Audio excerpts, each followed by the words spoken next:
अभी आपको बताया 2019 में ST SC atrocities act Bharat सरकार ने हम गुजरों के लिए दिया। उससे पहले हमारी क्या हालत आपको पता है। लोगों को हमारे शरीर में बदबू आती थी, हमारे कपड़े में बदबू आती थी, बस में जाते थे तो नीचे बैठाते थे, हॉस्पिटल जाते थे तो निकाल देते थे। हम कमज़ोर हैं, मैं स्वीकार करता हूँ, और हमारे साथ इतने सदियों से अन्याय हुआ है। पर अब ये कानून मिल गया तो मैं तो सबसे विनती करता हूँ, आग्रह करता हूँ कि देखिए, now we have right, government officials हैं, आपसे भी गुजारिश है कि प्लीज़ हमारे हक हमें दो। रही बात जो लोग मानसिकता के, जो एंटी गुजर कम्युनिटी जो माइंड सेट पाल के रखते हैं, अब उसका तो मैं क्या कर सकता हूँ। उन्होंने गलत बोला। कुपवाड़ा के अंदर मेरे साथ हमारे सैफुद्दीन साहब बैठे हैं, पिछले साल की बात है, सैफुद्दीन साहब किसी सरपंच साहब ने गलत शब्द बोले, हमने आवाज़ उठाई, हमने उनको आग्रह किया और उस चीज़ का मसला हुआ। उसके बाद एक आप गायक हैं कोई आपके करना के, उन्होंने भी एक गलत शब्द बोले गुर्जर समाज के लिए, परदेसी साहब के खिलाफ हमने, देखिए हम नागरिक हैं, हम सीधे साधे लोग हैं भाई, हम लड़ाई थोड़ी कर रहे हैं। हमने एप्लीकेशन दी एसटी राइट के अंदर, एसडीएम को सजा होनी चाहिए अगर वो एक्ट नहीं करता है, पर वो बहाने निकालेंगे कि परदेसी साहब मिलते नहीं है। हमारा दबाव जारी है, हमने लिखित में दिया है। और रही बात मेंढर की, देखिए दूसरे ऑर्गेनाइजेशन क्या करते हैं मुझे नहीं पता है। मैं एक सामान्य जनमानस और इंटरनेशनल गुजर महासभा के पैमाने से मैं एक आवाज़ रखी, और हमने उसमें भी एसडीएम साहब को लिखित दिया हमने कि देखिए ऐसे ऐसे शब्द किए हैं जो एसटी एक्ट के अंदर गैरकानूनी है, एसडीएम को इस पे एक्ट करना पड़ेगा। वो कब तक नहीं करेगा, वेट कर रहे हैं, हमारा आंदोलन जारी है। लोगों का ये कहना है 2019 के बाद 370 के राजनेता के ऐसी शंका है तो भाई आप अपना तरह करें, हमें गुमराह ना करें, हमें भड़काएं नहीं। हमारे ये भोले भाले लोग हैं, भावुक हैं, ये बातों में आ जाते हैं। यकीनन अगर कोई एक आउट ऑफ ब्लू आप सवाल पूछना चाहते हैं कि कर्नल साहब कहीं गलती से ऐसा हो गया, तो मैं आपको बताता हूँ वो गलती से भी हिंदुस्तान में किसी पॉलिटिकल पार्टी में हिम्मत नहीं है करने की, और कर दी तो पूरा हिंदुस्तान का गुजर समुदाय तैयार बैठा है। कानून का रास्ता है, पॉलिटिकल रास्ता है। और वैसे भी अगर जिस दिन कभी गलती से गुजर अपनी गाय बकरी लेके, आप सब जानते हैं गुजर बकरवाल जब माइग्रेट करते हैं तो वो माइग्रेट छोटा सा नंबर करता है एक रात में, सड़क पे आपके लिए चलना मुश्किल हो जाता है। अगर ये पूरा समुदाय अगर सड़क पे आ गया तो मैं मानता हूँ उसको सहन करना मुश्किल होगा। सवाल ये नहीं है, सवाल ये है आप खुद बताएं, देश के अंदर जिस लोगों के पास घर नहीं है, जो लोग ट्राइबल हैं, और उन लोगों के पास आज तक सर्दी में कहीं जाते हैं, गर्मी में कहीं जाते हैं, 300 किलोमीटर वो घोड़े पे बैठ के चलते हैं, उनके बच्चों की शिक्षा नहीं है। तो आप ये इस तरह की चर्चाएं करके हमारे लोगों को विरोध में नहीं खड़ा करें। कोई नहीं देता। हमारे को हर कश्मीरी व्यक्ति का धन्यवाद करना चाहिए, हर मीडिया का धन्यवाद करना चाहिए, because they supported us somehow. And कुछ लोग हैं जो आप गुमराह कर रहे हैं, तो well I have no comments for them. पर मैं आपसे, कौन लोग हैं जो ऐसी चर्चा करते हैं, पहला सवाल मैं उनसे पूछना चाहूँगा कि भाई साहब अब आपको कानूनी हक मिल गया है, you have constitutional right, you can fight it. पर 2019 से पहले ये हमारे जैसे सड़क पे घूमते रहते थे, और तब तो आप राइट भी नहीं था आपका, you could not even complaint against it. Now you have a right, so please educate the masses, let's go to the officers. हम लोग जिनके पास, हम जो थोड़ा सा सोच सकते हैं, हमारा काम है उनके लिए आवाज़ उठाना। सो ये कहना कि फॉरेस्ट राइट एक्ट मिल गया, अरे गलत करेगा तो कानून है ना, प्लीज़ हमारी फॉरेस्ट कमेटीज़ बनवाई हैं, हम कोशिश कर सकते हैं ना। आई कांट, हिंदुस्तान में हज़ारों कानून हैं जो सदियों से बने, फिर भी क्राइम होते हैं। सो वो कॉरोलरी गलत है। अगर कोई भी फॉरेस्ट एक्ट के अंदर ऐसा गलत करता है तो नहीं करना चाहिए, मदद करनी चाहिए उनके नागरिकों की। होता है कि यूटी के बाद अगर देखा जाए कि गुजर कम्युनिटी की जितने भी मसाइल है, क्या आपको लगता है कि ग्राउंड लेवल पर वो हल हुए? जैसे आपको पता है कि पहाड़ियों पर जो रह रहे गुजर कम्युनिटी के लोग, उनकी जो कोठी थी, 100 वर्ष पुराने जो कोठी थी, उनको हटाया गया। जी देखिए, सबसे पहली ऐसी बात है कि 370 को गुजर से क्यों जोड़ के देख रहे हैं आप। ये राष्ट्र की समस्या थी, कश्मीर की समस्या करने वाले जाने।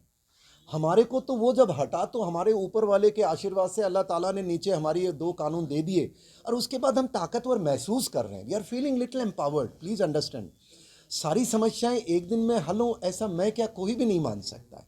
पर एक चीज़ तय है, मैं ये मानता हूँ, उसके हमारे हकूक़ मिलने से हमारा मनोबल बढ़ा है, हमारे पॉलिटिकल एम्पावरमेंट बढ़ी है। 39 डीडीसी जीत के आए तो इसी आंदोलन के बाद तो आए हैं। वो डीडीसी जो 39 बने हैं गुजरों के, 3 चेयरमैन बने, इसी के बाद तो बने हैं, कभी पहले तो बने ही नहीं थे साहब।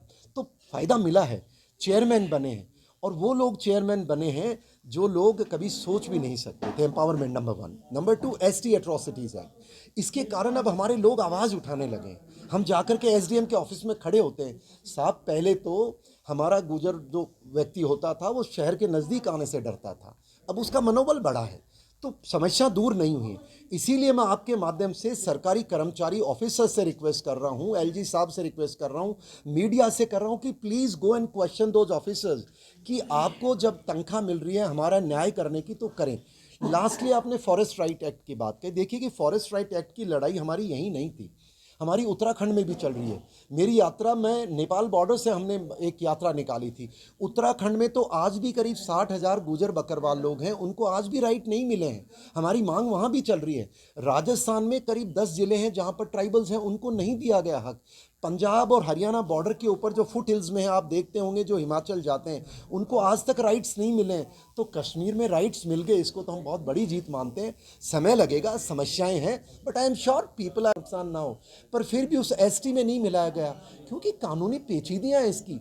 ट्राइबल के अंदर नॉन ट्राइबल को मिलाना कोई आसान काम नहीं है साहब, और ये गुमराह कर रहे हैं लोग। और अगर कोई गुमराह अगर मान लो गलत काम करेगा तो मैं मानता हूँ उसके लिए कानून का रास्ता है, उसके लिए पार्लियामेंट का रास्ता है, उसके लिए हमारा आंदोलन का रास्ता है। तो मैं और जब 4 तारीख को अमित साहब आए, उन्होंने क्लियर कर दिया। उसके बाद भी कुछ लोग, अब उनका हक है साहब, देखिए, क्योंकि अब राजनीति गर्म हो रही है कश्मीर में। अब हम लोग तो गरीब भोले वाले लोग, हमारे को राजनीति से क्या करना है? हमारे पास तो किराया अपनी गाड़ी का बड़ी मुश्किल से करते हैं। आप भी लोग आए हैं, प्रेस मीडिया के बंधु, आपसे भी अभिनंदन किया, आपने हमारी बात रखी।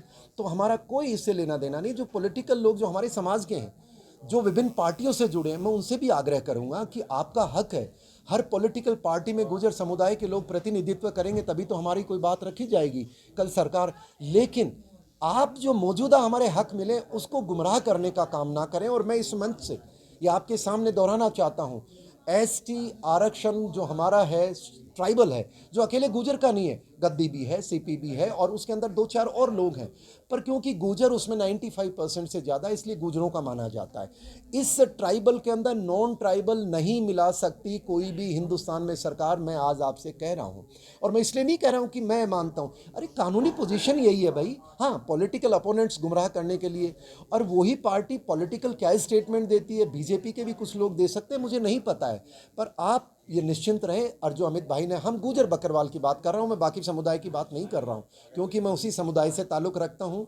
इंटरनेशनल गुजर महासभा एक मंच है, जो छोटे मोटे लोग हम आवाज़ उठाते हैं, ऐसा कदापि नहीं होने देंगे। और आप सवाल पूछ, कश्मीर के अंदर इंटरनेशनल गुजर महासभा पिछले करीब 5 वर्षों से एक्टिव है, और गुजर बकरवाल समुदाय के विशेष हमारी जो समस्याओं को लेकर के हम ज़मीनी स्तर से इस आवाज़ को बुलंद करते हुए हमें काफ़ी लंबा समय हो गया है।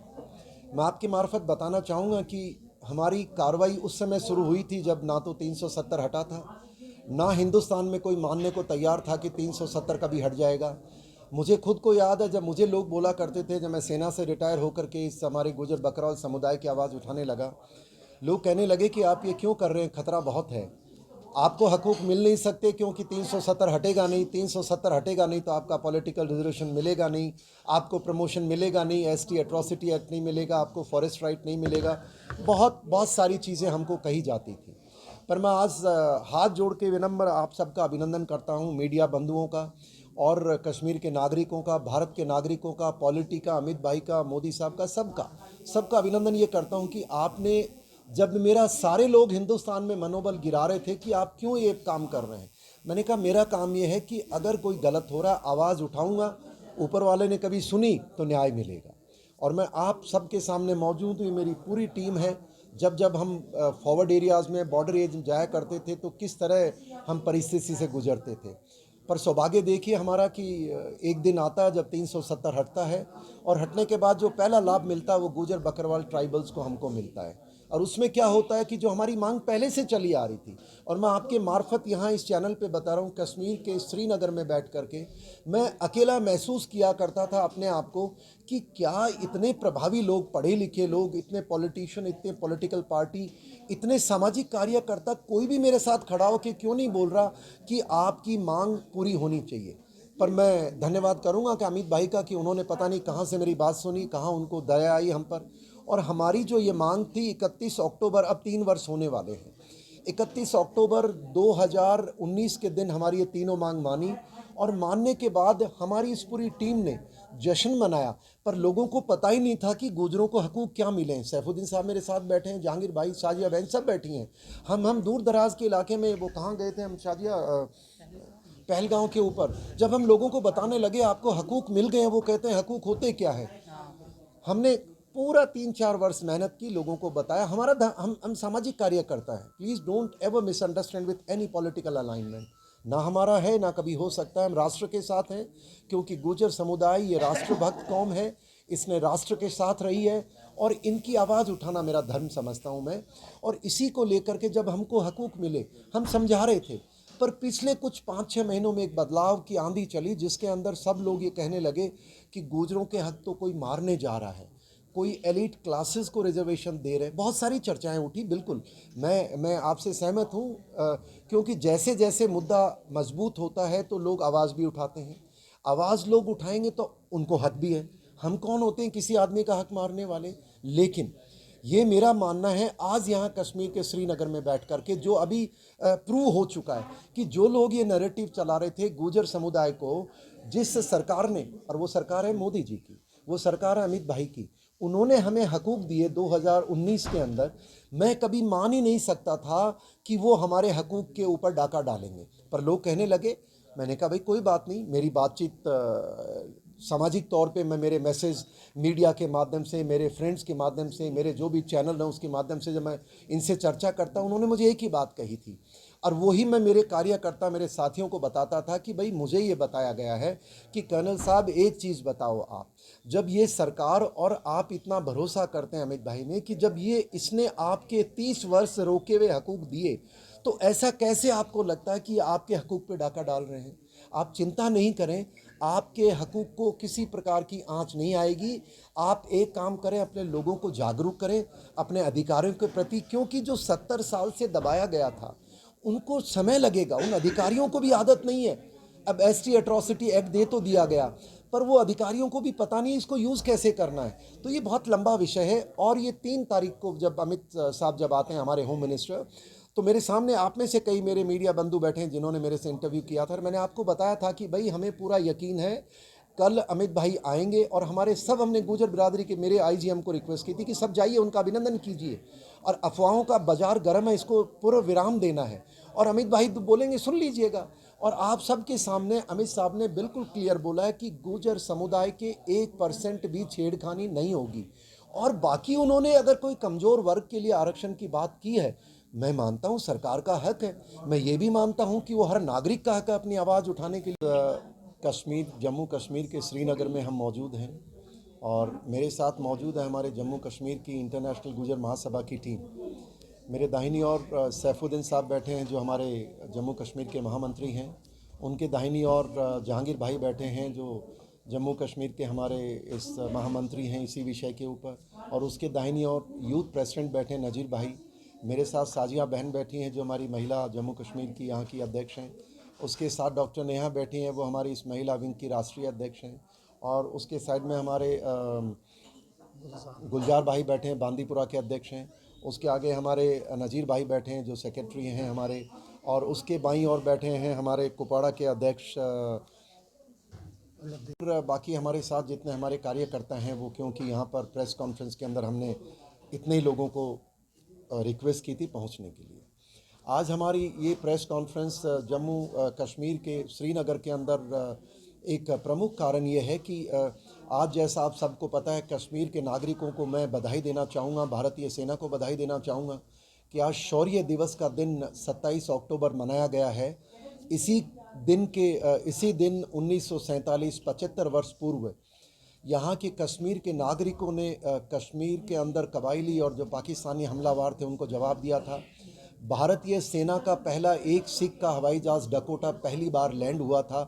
तो इस एक ऐसे पुण्य दिन के दिन हमारे को प्रेस कॉन्फ्रेंस करने का मौका मिला है, मुझे इस पावन धरती पे आने का मौका मिला है। मैं बहुत बहुत बधाई अभिनंदन करना चाहता हूँ।